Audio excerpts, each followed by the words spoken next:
ಅವರು ಚೌಟ, ಇವರು ಕೋಟ, ಕಾಂಗ್ರೆಸ್ಸಿಗೆ ಗೂಟ.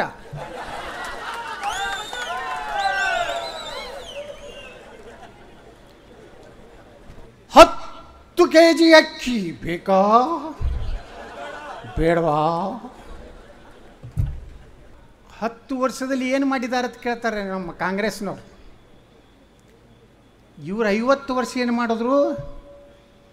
ಈಗಾಗಲೇ ನಮ್ಮ ಸಿಟಿ ರವಿ ಹೇಳಿದ್ರೆ ಎಷ್ಟು A to Z ಸ್ಕ್ಯಾಮ್ಗಳು ಇವ್ರ ಕಾಲದಾಗೆ. ಮತ್ತು ನಾವು 5 ಗ್ಯಾರಂಟಿ ಕೊಟ್ಟಿವಿ, 5 ಗ್ಯಾರಂಟಿ ಕೊಟ್ಟು 5 ಗ್ಯಾರಂಟಿ.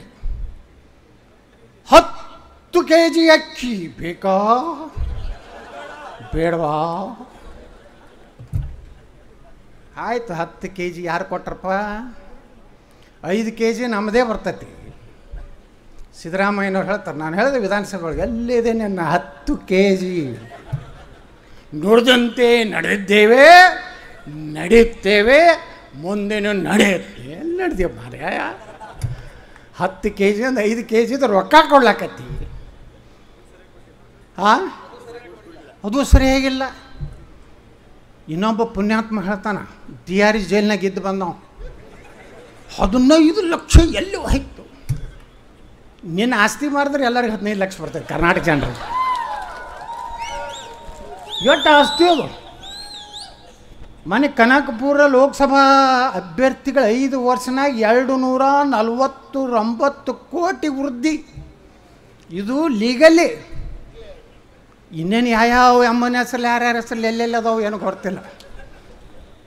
ಅವೆಲ್ಲ ಲೆಕ್ಕ ತೆಗೆದುಬಿಟ್ರೆ ಆ 15 ಲಕ್ಷ ನಮ್ಮ ಮೋದಿಯವ್ರು ಇಲ್ಲೇ ಹಂಚಿಬಿಡ್ಬೋದು. ಅವ್ರನ್ನೆಲ್ಲ ಮಾಡ್ತಾರೆ.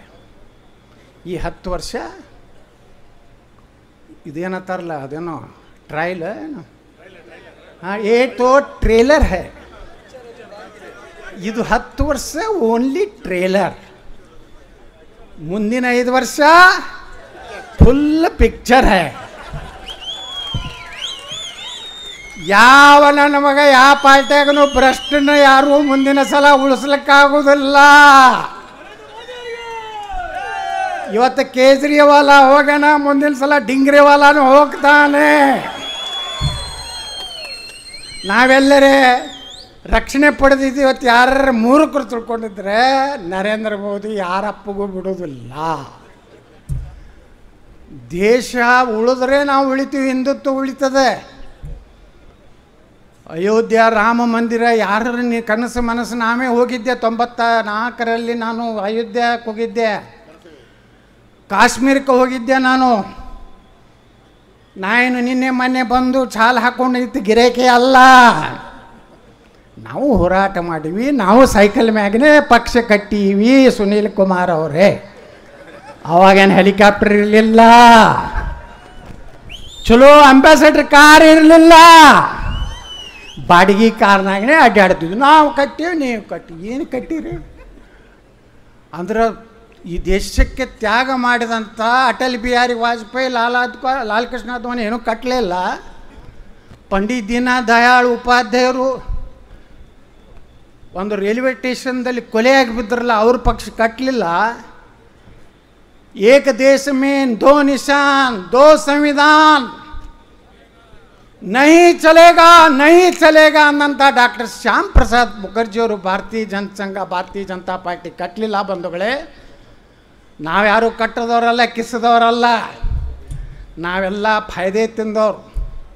MLA ಆಗಿವಿಲ್ಲ, MP ಆಗಿವಿಲ್ಲ, ಕೇಂದ್ರ ಮಂತ್ರಿ ಆಗಿವಿಲ್ಲ, ಮತ್ತೀಗ ಜನ MLA ಮಾಡ್ಯಾರಿಲ್ಲ. ಇಟ್ಟೆಲ್ಲ ತಿಂದ ಮ್ಯಾಗೂ ನಾನೇ ನಾನೇ ನಾನೇ ಅನ್ನೋಂಥವ್ರದ್ದು ಎಂಬ ಕಾಲ ಬರ್ತದೆ.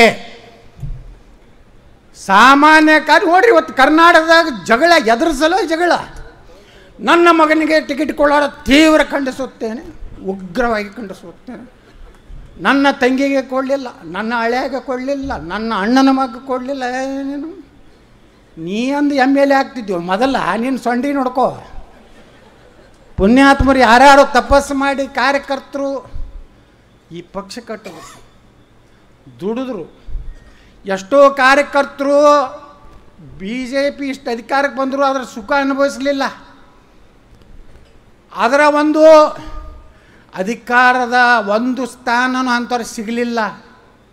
ಆದರೂ ಸಹ ಅಂಥ ಕಾರ್ಯಕರ್ತರು ಹಿಂದುತ್ವ ಸಲುವಾಗಿ, ಭಾರತದ ಸಲುವಾಗಿ, ರಾಮ ಮಂದಿರ ನಿರ್ಮಾಣ ಸಲುವಾಗಿ, ಕಾಶ್ಮೀರದ 370ನೇ ವಿಧಿ ಹೋಗ್ಬೇಕಂತೇಳಿ ಇಡೀ ಜೀವನವನ್ನು ಇವತ್ತು ಕೊಟ್ಟು ಈ ಪಕ್ಷ ಕಟ್ಟಿದ್ದಾರೆ.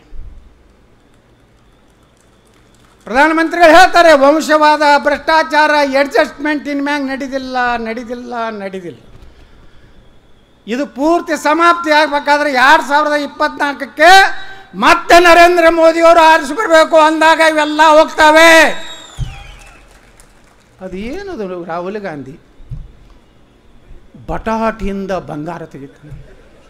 ವಾಹ್, ಗ್ರೇಟ್ ಸೈಂಟಿಸ್ಟ್ ಬಿಡ್ರಪ್ಪ. ನಾವು ಇಂಥ ಎಲ್ಲಿದೆ ಅದು ಗಿರಾಕಿ. ಅವ್ರು ಸೋನಿಯಾ ಗಾಂಧಿ ಎತ್ತಿರ್ಬೇಕು. ಇದು ಎಂಥದ್ರೂ ಹುಟ್ಟುತ್ತಾನೆ ಅಂದ್ರೆ ಹೊಟ್ಟೆ ಆಗತ್ತೇಳಿ. ಒರಿಜಿನಲ್ ಇಲ್ಲಲ್ಲ, ಏನು ಮಾಡೋದು? ಒರಿಜಿನಲ್ ಯಾವುದಕ್ಕೆ ಒರಿಜಿನಲ್ ಇಲ್ಲೇ ಇಲ್ಲ. ಹಿಂದೂ ದೇವಸ್ಥಾನದಾಗ ಹೋದಾಗ ಜನಿವಾರ ಹಾಕೋತಾನೆ, ಚರ್ಚಿಗೆ ಹೋದಾಗ ಸಿಲಿಬಿ ಹಾಕೋತಾನೆ, ಅಲ್ಲಿ ಹೋದ್ರಂತ ನಿಮ್ಗೆ ಗುರ್ತದಲ್ಲ ಏನು ಹಾಕೋತಾನೆ. ನಮ್ಮ ಕರ್ನಾಟಕದ ಮುಖ್ಯಮಂತ್ರಿ ಶ್ರೀ ಸಿದ್ದರಾಮಯ್ಯನವರು ಮೊನ್ನೆ ಹೇಳಿದ್ರು, ಮುಂದಿನ ಜನ್ಮ ಏನಾದರೂ ನನಗೆ ಇದ್ದರೆ, ದೇವ್ರಿಗೇನು ತಲೆ ಕೆಟ್ಟೈತಾನೆ ಮುಂದಿನ ಜನ್ಮ ಏನು? ಹಾಂ, ದೇವ್ರಿಗೇನು ತಲೆ ಕೆಟ್ಟಲ್ಲ. ನಾನು ಮುಸ್ಲಿಮನಾಗಿ ಹುಟ್ಟಲಿಕ್ಕೆ ಬಯಸ್ತದೆ. ಹೀಗೆ ಆಗಿಬಿಡು ಮರ, ಈಗ ಅದೇ ಮತ್ತೇನಾಗ್ಲಕ್ಕೆ ಹೋಗೋದು? ಹಾಂ, ಹಾಗಾಗಿದೆ. ಅರೇ ಎಂಥ ಪವಿತ್ರ ಕುಲ ಅದು. ಸಂಗೊಳ್ಳಿ ರಾಯಣ್ಣ, ರಾಜಮಾತಾ ಅಹಿಲ್ಯಾಬಾಯಿ ಹೋಳ್ಕರ್ ಭಾರತದ 3 ದೇವಸ್ಥಾನಗಳನ್ನು ಜೀರ್ಣೋದ್ಧಾರ ಮಾಡಿದ ಮಹಾತಾಯಿ, ಹಾಲಮತದ ಹೆಣ್ಣುಮಗಳು. ಕಾಶಿ ವಿಶ್ವನಾಥನ ದೇವಸ್ಥಾನ ಮುಂದೆ ಹೋದರೆ ಇವತ್ತು ಯಾರ ಮೂರ್ತಿ ಇದೆ? ರಾಜಮಾತಾ ಅಹಿಲ್ಯಾಬಾಯಿ ಹೋಳ್ಕರ್, ಒಂದು ಕುರುಬ ಸಮಾಜ ಹೆಣ್ಣುಮಗಳು. ಇಂದೂರಿನ ರಾಣಿ ಸುವರ್ಣ ಯುಗ ಅಂತ ಕರೆದಂಥ ಮಹಿಳೆ ಸತಿ ಸಹಗಮನ ಪದ್ಧತಿ ತೆಗೆದುಹಾಕದಂಥಳು. ವಿಧಿವೇರ ಲಗ್ನ ಆಗಬೇಕಂತ ಆದೇಶ ಕೊಟ್ಟಂಥ ಮಹಾತಾಯಿ ಹಾಲಮತ ಸಮಾಜ. ಈ ದೇಶಕ್ಕೆ ಸ್ವಾತಂತ್ರ್ಯಕ್ಕೆ ಹೋರಾಟ ಮಾಡಿದಂಥ ಸಂಗೊಳ್ಳಿ ರಾಯಣ್ಣ, ಸಂತ ಕನಕದಾಸರ ಭಕ್ತಿಗೆ ಮೆಚ್ಚಿ ಉಡುಪಿಯ ಶ್ರೀಕೃಷ್ಣ ಅವನ ಕಡೆ ತಿರುಗಿ ನೋಡುವಂಥ ಐತಿಹಾಸಿಕ ಪವಿತ್ರ ಭೂಮಿ ಉಡುಪಿ ಅನ್ನೋವಂಥದ್ದನ್ನು ನಾವು ಎಂದು ನೆನಪಾರಬಾರ್ದು ಬಂಧುಗಳೇ. ಅವರು ಹಾಲಮತ ಕನಕದಾಸರು ಪುಣ್ಯಾತ್ಮ. ಇದು ಎಲ್ಲಿದು ಹುಟ್ಟಿಬಿಡ್ತು ನಮ್ಮ ಸಿದ್ದರಾಮಯ್ಯ. ಚಂದ್ರಗುಪ್ತ ಮೌರ್ಯ ಒಬ್ಬ ಕುರಿಕಾಯ ಹುಡುಗನನ್ನು ಚಾಣಕ್ಯ, ಆಚಾರ್ಯ ಚಾಣಕ್ಯ ಭಾರತದ ಒಬ್ಬ ಶ್ರೇಷ್ಠ ಸಾಮ್ರಾಟ್ ಮಾಡಿದಂಥವ್ರು ಯಾರು? ಹಾಲಮತ. ಯಾಕೆ ಹುಟ್ಟಿದವರು ಸಿದ್ದರಾಮಯ್ಯನವ್ರು? ಅಂಥ ಧರ್ಮದಾಗ ಹುಟ್ಟಿ ಕುಂಕುಮ ಹಚ್ಕೋಲಕ್ಕೆ ವಿರೋಧ, ರೇಷ್ಮೆ ಪೇಟ ಸುತ್ತಗೋಲಕ್ಕೆ ವಿರೋಧ, ಸೌದಿ ಅರೇಬಿಯಾರಂಗೆ ಮಂಗ್ಯಾನಂಗೆ ಹಾಕೊಂಡು ನಿಂದಿರ್ಲಿಕ್ಕೆ ಮೊನ್ನೆ ನೋಡಿದ್ರಲ್ಲ ಬಿದರ್ನಾಗ, ಅಲ್ಲಿ ಖಂಡ್ರೆ ಅಖಿಲ ಭಾರತ ವೀರಶೈವ ಮಹಾಸಭಾ, ಇದು 3 ಮಂದಿ ಕಂಪ್ನಿ ಐತಿದು. ಇಲ್ಲಿ ಶಾಮನೂರು, ಅಲ್ಲಿ ಖಂಡ್ರೆ. ಸಿದ್ದರಾಮಯ್ಯನವ್ರಿಗೆ ಒಂದು ಸನ್ಮಾನ ಮಾಡಿದ್ರು. ಏನಂದರೆ ವಿಶ್ವಗುರು ಬಸವಣ್ಣನವ್ರನ್ನ ಏನು ಮಾಡಿದ್ರು? ಕರ್ನಾಟಕದ ರಾಯಭಾರಿ. ಅವ್ರನ್ನ ಸನ್ಮಾನ ಹೆಂಗೆ ಮಾಡಿದ್ರು ಗುರ್ತದ? ನಮ್ಮ ಲಿಂಗಾಯತರು, ನಮ್ಮ ಉತ್ತರ ಕನ್ನಡ ಲಿಂಗಾಯತರನ್ನ ಹೆಂಗೆ ಕುಂಡ್ರಿಸ್ತಾರೆ ಅಂದ್ರೆ, ಸತ್ತ ಮೇಲೆ ಹಿಂಗೆ ಇವತ್ತು ಹೆಚ್ಚಿರ್ತಾರೆ, ಹಂಗೆ ಸಿದ್ದರಾಮಯ್ಯ ಕುಂಡ್ರಿಸಿ ಹೂವು ಹಾಕ್ಲಕತ್ತಿದ್ರು. ನಾಂದೇ ಸಿದ್ದರಾಮಯ್ಯವ್ರು ಎಂಥ ಪರಿಸ್ಥಿತಿ ಬಂತು, ನಿಮ್ಮ ಪಾರ್ಟಿಯವ್ರು ಹಿಂಗೆ ಮಾಡ್ಲಕತ್ತಾರ. ಈಗ ಅವ್ರು ಹೇಳಕತ್ತಾರ, ಮೈಸೂರು ಚಾಮರಾಜನಗರ ನನ್ನನ್ನು ನೀವು 60,000 ಲೀಡು ವರ್ಣಾದಾಗ ಕೊಡದಿದ್ರೆ ತಿಹಾರ್ ಜೈಲಿನ ಮುಖ್ಯಮಂತ್ರಿ ಆಗ್ತಾನೆ, ನಾನು ಉಳಿಸ್ರಿ ಅನ್ನೋಂಥ ಪರಿಸ್ಥಿತಿ ಸಿದ್ದರಾಮಯ್ಯಗಿದೆ. ಹೋಗ್ಯದ ಗ್ಯಾರಂಟಿ. ಈಗ ಸಿದ್ದರಾಮಯ್ಯ ಗ್ಯಾರಂಟಿ ಹೋಗ್ಯದ. ಮನೆ ಹೇಳೀನಿ ನಾನು, ವಿಧಾನಸಭೆಯಲ್ಲಿ ಹೇಳಿದೆ, ಸಿದ್ದರಾಮಣ್ಣ ನೀನು ಎಂದು ಇಳಿತಿ ಇದು ಸರ್ಕಾರ ಡಬಕ್ಕತ್ತು ಬೀಳ್ತದೆ. ಅದಕ್ಕೆ ಸಿದ್ದರಾಮಯ್ಯ ಎಟ್ಟು ನಗಬೇಕು, ಜೀವನದಾಗ ಎಟ್ಟು ನಕ್ಕಿರ್ಕಿಲ್ಲ. ಆ ರಾವಣ ನಕ್ಕಂಗೆ ಆಯ್ತದೆ. ಏನು ರಾವಣ ಯಾರ್ರಿ? ಯತ್ನಾಳ್ರು ಸುಮ್ಮನೆ ಪಂಪ್ ಹೊಡೆದಲ್ಲ, ಆದಷ್ಟು ಜಲ್ದಿ ಡಮ್ ಅಲ್ಲ ಅಂತೇಳಿ ಹೊಡೆದಿತ್ತು. ಏನು ಸಿದ್ಧಾಂತ ಇದೆ ರೀ ಇವರಿಗೆ? ಹಿಂದೂಗಳನ್ನು ವಿರೋಧ ಮಾಡೋದೇ ಸಿದ್ಧಾಂತ. ಜಾತ್ಯತೀತದ ಏನು ವರ್ಡಿಂಗು ನೋಡ್ರಿ. ದೇವೇಗೌಡರು, ನಾನು ಅಲ್ಲಿ ಇದ್ದೆ, ಅವ್ರ ಮನೆಗೆ ಹೋದಾಗ ಎಷ್ಟು ಸಲ ರಾಮನ ಹೆಸರು ತಗೋತಿದ್ರು. ಪ್ರತಿಯೊಂದು ಮಾತಿಗೆ ರಾಮ, ಅಯ್ಯೋ ರಾಮ. ಕಡೆಗೆ ಅಯೋಧ್ಯೆ ರಾಮ ಮಂದಿರದ ನಿರ್ಮಾಣ ಸಂದರ್ಭದಾಗ ರಾಮನ ದರ್ಶನ ಆಗೋ ಅವಕಾಶ ಈ ನರೇಂದ್ರ ಮೋದಿ ಅವ್ರಿಗೆ ಕೊಡಿಸಿದ್ರ ಇಲ್ಲೋ? ರಾಮ ಯಾರು ನೆನೆಸ್ಕೋತಾರೆ ಆ ರಾಮ ಪ್ರತ್ಯಕ್ಷ ಆಗ್ತಾನೆ. ಕೃಷ್ಣ ಯಾರು ನೆನೆಸ್ಕೋತಾರೆ ಕೃಷ್ಣ ಪ್ರತ್ಯಕ್ಷ ಆಗ್ತಾನೆ. ಬಂಧುಗಳೇ, ಇವತ್ತು ದೇಶ ಉಳಿಬೇಕಾಗಿದೆ ನೋಡ್ರಿ. ಎಂತಿಂಥ ಯೋಜನೆಗಳು ತೊಗೊಂಡು ಬಂದಾರ, ಅವೆಲ್ಲ ನಾ ಹೇಳ್ಕೊತ ಹೋಗೋದಿಲ್ಲ. ಅಗ್ನಿಪಥ್, ಈ ಅಗ್ನಿಪಥ್ ಎದಕ್ಕೆ ಮಾಡ್ಯಾರ ಗೊತ್ತೇನು?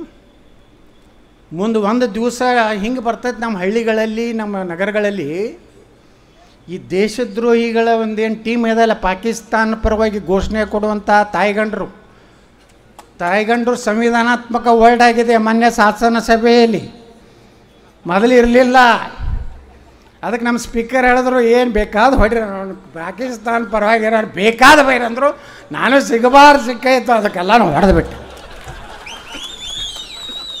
ರಿಜಿಸ್ಟರ್ ಆಯಿತು ಸಂವಿಧಾನದಲ್ಲಿ. ನಾಳೆ ಪೇಪರ್ ನಾನು ಮತ್ತೆ ನಾಳೆಗೆ ಅರಿಬಿಟ್ಟು ನಾಳೆ ಬರೀತಕ್ಕದ್ದಲ್ಲ. ಯಾಕಂದ್ರೆ ಅಲ್ಲಿ ಸ್ಪೀಕರ್ಗೆ ಅಪಮಾನ ಆಗ್ತದೆ. ನಾನು ನೋಟಿಸು ಕೊಡೋದಲ್ಲ, ಏನು ಗಾಬರಿ ಆಗಬೇಡ್ರಿ ಬಂಧುಗಳೇ. ಪಾಕಿಸ್ತಾನದ ಪರವಾಗಿ ಘೋಷಣೆ ಕೊಡ್ತಾರೆ. ಈ ಕಾಂಗ್ರೆಸ್ ಬಂದ ಮ್ಯಾಗೆ ಪಾಕಿಸ್ತಾನ ಧ್ವಜ ಹಾರ್ತವೆ, ಅವ್ರ ಮ್ಯಾಗ ಏನೂ ಆ್ಯಕ್ಷನ್ ಆಗುವುದಿಲ್ಲ. ಯಾರು ಈ ರಾಜ್ಯಸಭೆ ಚುನಾವಣೆಯಲ್ಲಿ ಏನು ಪಾಕಿಸ್ತಾನ ಏನು ಸಂಬಂಧ ರೀ? ಅಲ್ಲಿ ತಿಲ್ಲಕ್ಕೆ ಕೂಳಿಲ್ಲ. ಪೆಟ್ರೋಲ್ 300 ರೂಪಾಯಿ ಆಗೈತಿ, ಹಾಲು 500 ರೂಪಾಯಿ ಆಗೈತಿ. ಈ ನನ್ನ ಮಕ್ಕಳು ಈ ದೇಶದ ಅನ್ನ ತಿಂದು ಆರಾಮ ಅದಾರ. ಮಕ್ಕಳು ಹೋಗ್ರಪ್ಪ ಮಕ್ಕಳ ಪಾಕಿಸ್ತಾನಕ್ಕೆ ತಿನ್ರಲ್ಲಿ. ಎಮ್ಮೆ ಹೆಂಡಿ ತಿನ್ಬೇಕಾಗ್ತೈತಿ ನಾವು.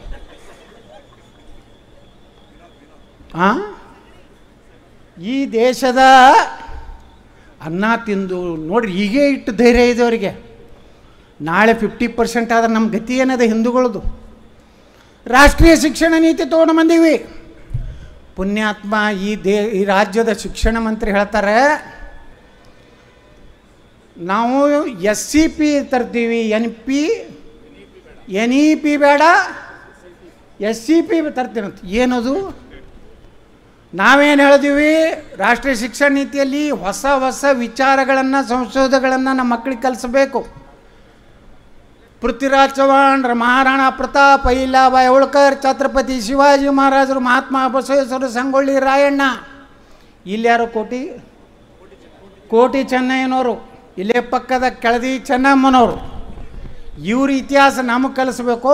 ನನ್ನ ಮಕ್ಕಳು ಮೊಘಲರ ಇತಿಹಾಸ ನಮಗೆ ಕಲಿಸ್ಬೇಕು. ಯಾರು ಈ ದೇಶಕ್ಕೆ ಲೂಟಿ ಮಾಡಲಿಕ್ಕೆ ಬಂದಂಥ ಮೊಘಲರ ಶಿಕ್ಷಣ ನೀತಿ ಬೇಕು.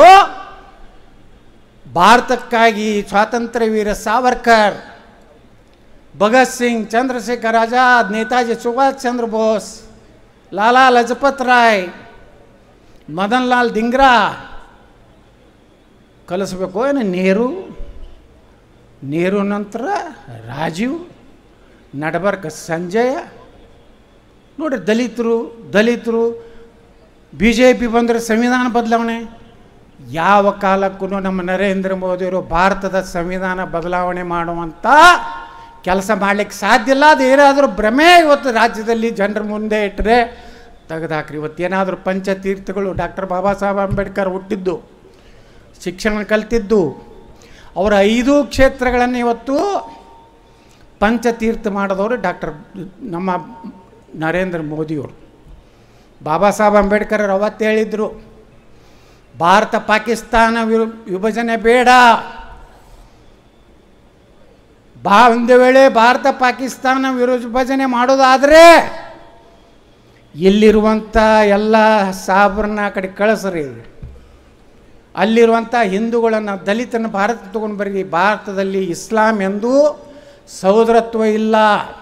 ಅವರು ಅಧ್ಯಯನ ಮಾಡಿದ್ರು, ಸಿಖ್ ಧರ್ಮ ಅಧ್ಯಯನ ಮಾಡಿದ್ರು, ಕ್ರಿಶ್ಚಿಯನ್ ಧರ್ಮ ಅಧ್ಯಯನ ಮಾಡಿದ್ರು, ಇಸ್ಲಾಂ ಧರ್ಮ ಅಧ್ಯಯನ ಮಾಡಿ ಭಾರತದ ಇನ್ನೊಂದು ಕೊನೆಗೆ ಹೇಳ್ತಾರೆ, ನಾಗ್ಪುರದಲ್ಲಿ ಭಾರತೀಯ ಸಂಸ್ಕೃತಿಯನ್ನು ಒಳಗೊಂಡಂಥ ಬೌದ್ಧ ಧರ್ಮ ಭಾರತದ ರಾಷ್ಟ್ರೀಯತೆಗೆ ಎಂದೂ ತೊಂದರೆ ಆಗಬಾರ್ದು ಅಂತೇಳಿ ಇವತ್ತು ನಾನು ಬೌದ್ಧ ಧರ್ಮವನ್ನು ಸ್ವೀಕಾರ ಮಾಡ್ತೀನಿ ಅಂದಂಥ ಪುಣ್ಯಾತ್ಮ ಡಾಕ್ಟರ್ ಬಾಬಾ ಸಾಹೇಬ್ ಅಂಬೇಡ್ಕರ್ ಅವ್ರಿಗೆ ದಿಲ್ಲಿಯಲ್ಲಿ ಅಂತ್ಯಕ್ರಿಯೆಗೆ ಒಂದು 10 ಫೀಟ್ ಜಾಗ ಕೊಡಲಿಲ್ಲ ಬಂಧುಗಳೇ.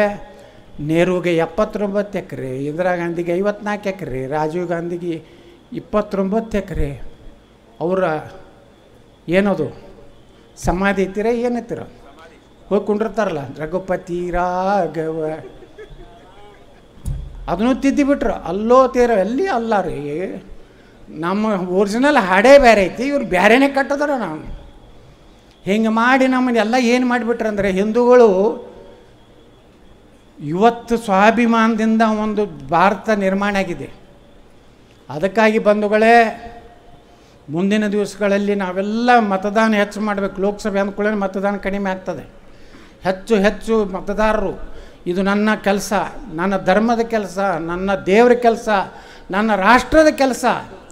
ನರೇಂದ್ರ ಮೋದಿಯವರೇ ಮತ್ತೊಮ್ಮೆ ಪ್ರಧಾನಮಂತ್ರಿ ಆದರೆ ಭಾರತ ಉಳಿಲಿಕ್ಕೆ ಸಾಧ್ಯತೆ. ಕಾಂಗ್ರೆಸ್ ಏನಾರೇ ಬಂದರೆ ದೇಶ ನಾವು ಒಂದು ಮಾಡಿದ್ದೀವಿ. ಆರ್ಟಿಕಲ್ 370 ತೆಗೆದು ಏನಾರು ಒಂದರ ಗಲಾಟೆ ಇದೆಯಾ?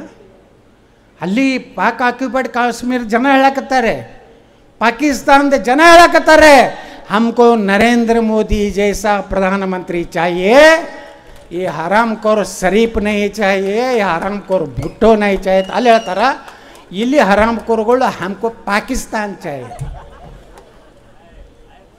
ಪಾಕಿಸ್ತಾನ್ ಚಲೋ ಗಡಿ ಒಳಗೆ ಬಿಟ್ಟು ಬರ್ತೀವಿ, ನಾವೇ ಕರ್ಕೊಂಡೋಗಿ ವಿಮಾನದಾಗಲ್ಲಿ ಬಸ್ನಾಗ ಕರ್ಕೊಂಡೋಗಿ ಹೋಗ್ರಪ್ಪ ಮಕ್ಕಳೇ ಅಲ್ಲಿ ಹೋಗ್ತೀನಿ ರೀ. ಈ ರೀತಿ ಒಂದು ಸಂದರ್ಭದಲ್ಲಿ ಬಂಧುಗಳೇ ಇವತ್ತು ಈ ಒಂದು ಜಿಲ್ಲೆಗೆ ನಮಗೆ ಬರುವಂಥ ಅವಕಾಶ ಕೊಟ್ಟ ನಮ್ಮ ಪಕ್ಷದ ಎಲ್ಲ ಹಿರಿಯ ಮುಖಂಡರಿಗೆ ತಮಗೆ ವಂದಿಸಿ, ನಾಳೆ ಚುನಾವಣೆ ದಿನಾಂಕ 26 ಅಲ್ಲ, 26 ಮುಂಜಾನೆ 7 ಗಂಟೆಗೆ ಎಲ್ಲರೂ ನೀವು ಜಳಕ ಮಾಡ್ತಿರೋ ಬಿಡ್ತಿರೋ ಏನು ಮಾಡ್ತಿರೋ ಗೊತ್ತಿಲ್ಲ. ನೀವು ವಾಕಿಂಗ್ ಎಲ್ಲಿ ಹೋಗ್ಬೇಕಂದ್ರೆ ಪೋಲಿಂಗ್ ಬೂತ್ ಕಡೆ ಹೋಗ್ಬೇಕು. ನಾ ಬಿಜಾಪುರನಾಗ ಹಾಗೆ ಮಾಡ್ತೀನಿ. ನಮ್ಮ ಮಂದಿಗೆ ಹೇಳ್ತೀನಿ, ಯಾಕಂದ್ರೆ ನಂದು ಭಾಳ ವಿಚಿತ್ರ ಕ್ಷೇತ್ರ. 2,80,000 ಮತದಾರರು, 1,20,000 ಅವ್ರು ಅದಾರೆ. ನಮ್ಮವ್ರು ಎಷ್ಟು ಅದಾರ? 1,60,000. ಅದ್ರಾಗ 40% ದಲಿತರು ಅದಾರೆ. ನಾ ಅಂತಲ್ಲಿ ಆರಿಸಿ ಬರ್ತೀನಿ ಅಂದ್ರೆ ಹಗರ ಐತೇನ್ರಿ? ನಾ ಅಟ್ಟೆ ಹೇಳ್ತೇನೆ ನಮ್ಮ ಮಂದಿಗೆ, ನಾನು ಆರಿಸಿ ತರಲಿಲ್ಲ ಅಂದ್ರೆ ಪಾಕಿಸ್ತಾನ ಆಗ್ತದೆ ನೋಡಿರ್ತಾನೆ. ಮುಂಜಾನೆ 5ಕ್ಕೆ ಹೋಗಿ ವಾಕಿಂಗ್ ಬಿಟ್ಟು ಮುಂದೆ ಪೋಲಿಂಗ್ ಬೂತ್ ಮುಂದೆ 8ಕ್ಕೆ ನಿಂತಿರ್ತಾರೆ. ನಮ್ಮಲ್ಲಿ 6 ಗಂಟೆಗೆ ಪಾಳೆ ಎತ್ತಿರ್ತದೆ. ನಾವು ಮೊನ್ನೆ 7 ಗಂಟೆಗೆ ಹೋದರೆ ಜನ ಕಾಯ್ಕೊಂಡು ಎಷ್ಟು 1 ಕಿಲೋಮೀಟ್ರ್ ಏನು ಇಟ್ಟಿದ್ವಿ. ಹೌದು ರೀ, ನೀವು ಹೇಳಿರಲ್ಲ ಮೊನ್ನೆ ನೀವು ಬರ್ಬೇಕ್ರಿ. ನೀವು ಮೊನ್ನೆ ಲೋಕಸಭಾಕ್ಕೆ ನನ್ನ ಹೆಸರು ಬಂದ್ರೆ ಬೆಳಗಾವಿಗೆ ನಿಲ್ರಿ ಬಾಗಲಕೋಟೆ ನಂದು ನಾ ಒಲ್ಲೆಪ್ಪ ಅಂದೆ. ಯಾಕಂದ್ರೆ ನನಗೆ ನನ್ನ ಮಂದಿ ಹೇಳಕತ್ರು, ನಮ್ಮನ್ನೆಲ್ಲ ಅನಾಥ ಮಾಡಿ ಹೋಗ್ಬೇಕತ್ತೀರೇನು ರೀ, ನೀವು ಇಲ್ಲೇ ಇರ್ಬೇಕಂತೇಳಿ ಅದನ್ನೇ ಮಾಡೋದು ನಮ್ಮವ್ರು.